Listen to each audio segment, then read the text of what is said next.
Badan Nasional Penanggulangan Bencana atau BNPB Republik Indonesia menyalurkan bantuan berupa 1 unit mobil tangki air kepada pemerintah Kabupaten Maros. Bantuan ini diberikan untuk mendukung penanganan bencana kekeringan yang rutin terjadi di wilayah tersebut. Penyerahan mobil tangki ini merupakan bagian dari program BNPB dalam memperkuat kesiapsiagaan daerah terhadap risiko bencana, khususnya untuk memenuhi kebutuhan air bersih masyarakat terdampak. Kepala Pelaksana BPBD Maros, Kowadeng, menyebutkan bantuan ini sangat dibutuhkan karena keterbatasan armada pendistribusian air bersih yang selama ini dimiliki daerah. Dengan adanya tambahan armada, mobil tangki ini kini dapat menjangkau hingga 2 kecamatan setiap hari, terutama wilayah pesisir yang kerap mengalami kekeringan parah.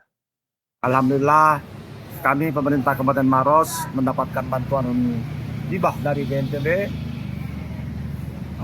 berupa 1 unit mobil tangki dengan kapasitas 5.000 liter yang insya Allah kita akan operasikan dalam rangka penanganan bencana kekeringan yang setiap tahun memang melanda Kabupaten Maros. Jadi insya Allah tahun depan kita akan bertambah 1 kekuatan armada dan kini insya Allah dalam 1-2 hari ini akan sudah tiba di pelabuhan dan akan kami tingkatkan. Selain penanganan kekeringan, BPBD Maros juga meningkatkan kesiapsiagaan menghadapi potensi bencana lainnya. Sekretaris BPBD Maros, Nasrul, mengatakan berbagai peralatan respon cepat telah disiapsiagakan selama musim hujan. Peralatan tersebut meliputi perahu polietilen, perahu karet, mobil rescue, pelampung, serta personil siaga bencana yang bertugas selama 24 jam.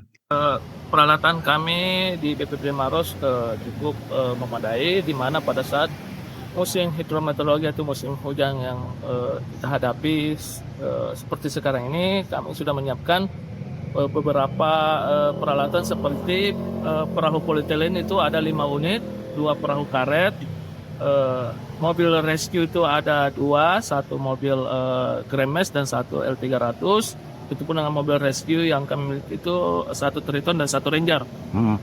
Di mana juga kami dilengkapi dengan pelampung. Pelampung kami itu ada 70 unit. Terus motor trail ada 4.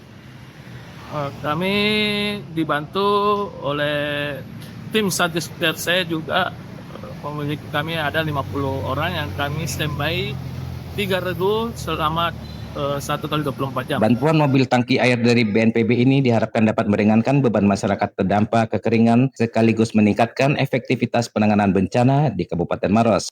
Informasi selengkapnya dapat Anda baca di portal berita kami rri.co.id dan jangan lupa untuk mendownload aplikasi RRI Digital di Play Store.